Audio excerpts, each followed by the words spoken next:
In today's fast moving world, there is a lot of emphasis on achieving things quickly, whether it is in the areas of fitness, professional work, or your personal growth. But the secret to long lasting, everlasting changes is not big actions, it is the small ones. In this video, we will look into the importance of micro habits. What are micro habits? Micro habits are those small, tiny little things which you have to do, which will not take too much of time. They take minimal time, but the impact is long lasting. The changes are so small that sometimes it may seem too good to be real.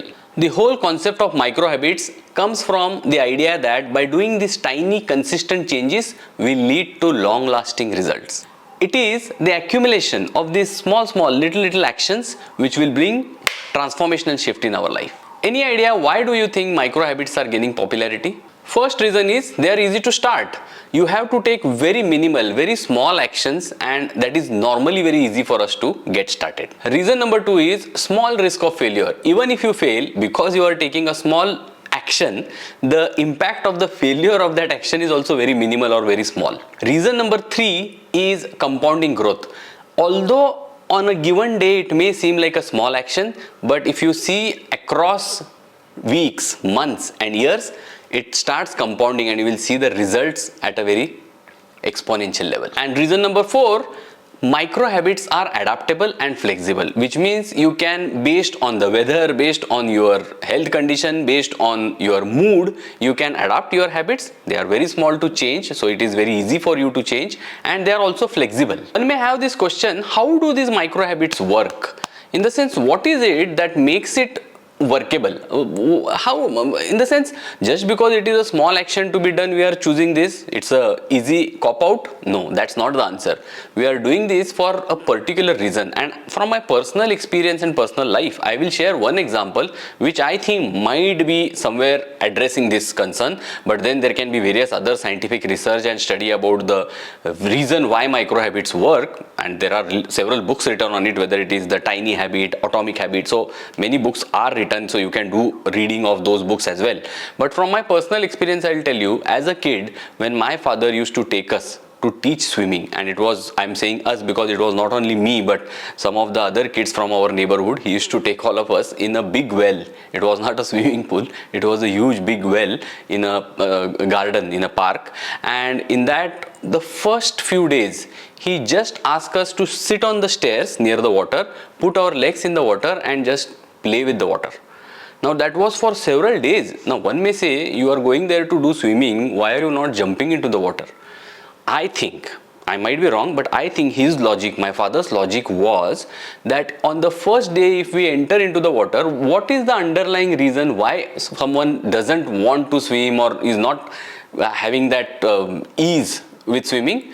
The underlying reason for that is the fear of water, and what he was doing by these micro habit or tiny actions is to take away that fear. He would say that just play with this water, you don't have to enter into the water at all, completely immerse into the water at all. You have to just put your legs sitting on the stairs and just play with the water.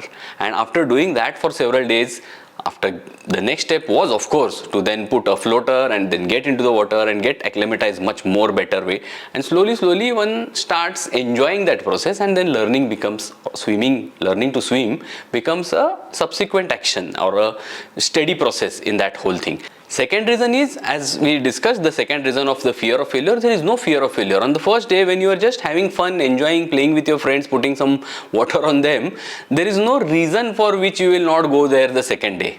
If it was directly pushing in the water and water going into nose and ear and everywhere, then the kid might choose not to go the second day. But here it was all fun. So the habit starts getting built slowly. So I think that is one of the reasons why these micro habits or tiny habits work. Now let us see the 4 ways how to implement micro habits.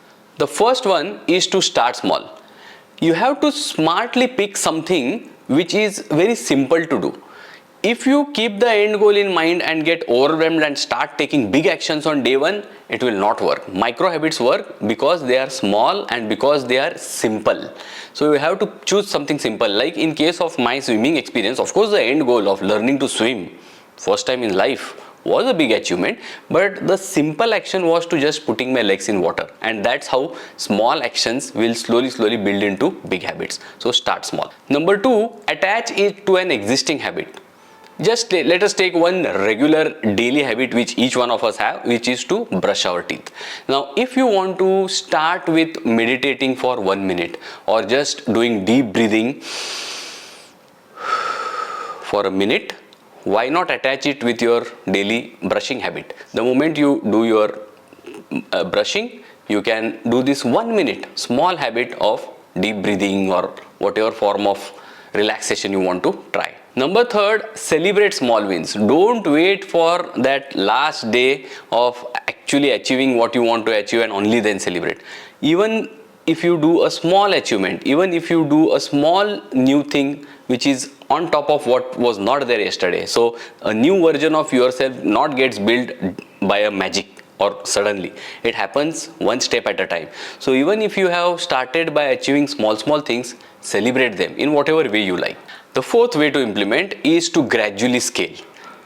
Take one step ahead every day, or maybe after a few days, once you are comfortable with your current level, you can move to the next level. As I gave in the example of swimming, after playing in the water for a few days, I will slowly make sure that with a floater I take the next step of going and taking a round, with support of course, with some guide, with some person who is going to take care of me, and then slowly taking one step at a time, gradually scaling to a day when you are absolutely without any floaters, without any support, without any guide, open in the water to swim and enjoy. These are the ways in which micro habits can completely transform your life.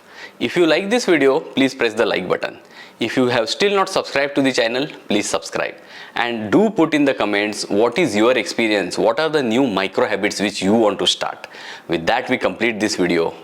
Keep rocking. Repetition, they say, is the mother of all learning, which means whatever conversations we are having about limiting beliefs, hidden patterns, and how to go beyond them are being done on this video platform. But in addition to that, Unlearn with Prasanna also has a Twitter handle at Unlearn Prasanna, @Unlearn Prasanna, and also a newsletter, www.unlearnwithprasanna.com, www.unlearnwithprasanna.com. In addition to YouTube, these two channels, additional channels, will give you additional access to go beyond your limiting beliefs and live a rich and meaningful life.